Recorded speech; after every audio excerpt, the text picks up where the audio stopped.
Good morning, dear brothers and sisters. Today we will see the book of Leviticus chapters 10 to 11.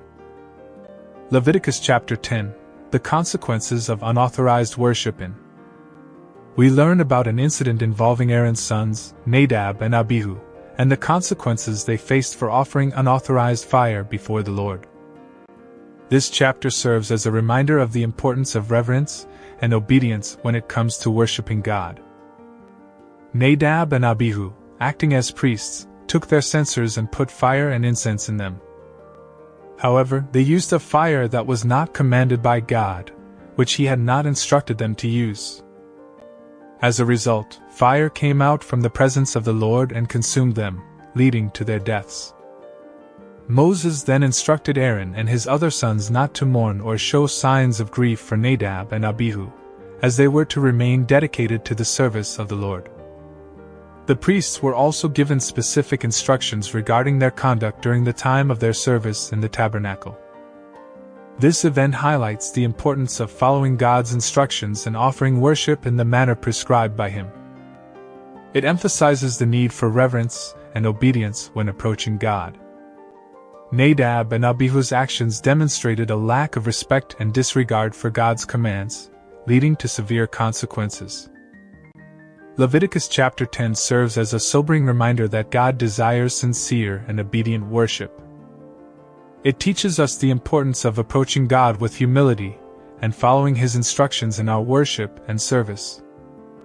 It also underscores the need for us to honor God's commands and seek His guidance in all aspects of our lives. As we read this chapter, let us reflect on the significance of worshiping God with reverence and obedience. May it remind us to seek His will and honor Him in all that we do, knowing that He is holy and deserving of our utmost respect.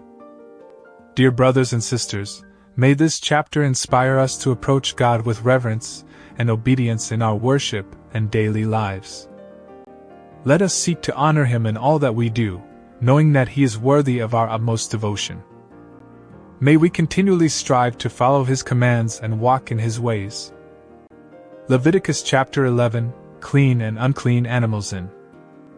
God provides guidelines to the people of Israel regarding clean and unclean animals.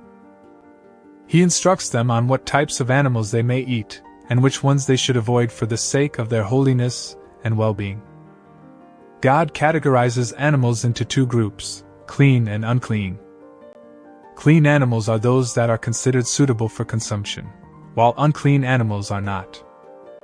The chapter lists various animals from land, water, and air, and specifies which ones are clean and which ones are unclean.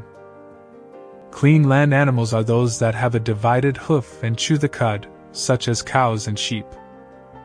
Unclean land animals include those that either have a divided hoof or chew the cud, but not both, such as pigs and camels. Similarly, God provides specific instructions for clean and unclean creatures of the sea and the air. God emphasizes the importance of following these dietary restrictions as a way of maintaining purity and holiness. He instructs the people of Israel to abstain from eating unclean animals, as they are considered impure. By doing so, they set themselves apart as holy people, distinct from the nations around them.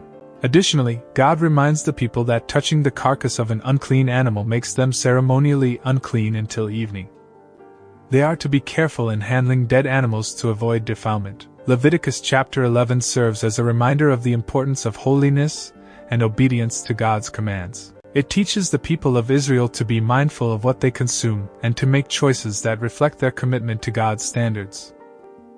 While these dietary laws were specific to the Israelites during that time, they served a purpose in teaching them about purity and separation from what is considered unclean.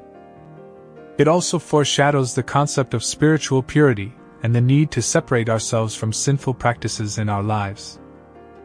As we read this chapter, let us reflect on the importance of living a life of holiness and obedience to God's commands.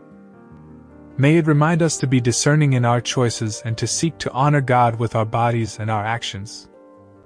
Dear brothers and sisters, may this chapter encourage us to strive for holiness in all areas of our lives, knowing that God desires us to be set apart for Him. May we seek His guidance and follow His commands, trusting that His ways are best for us. God bless you all. Amen.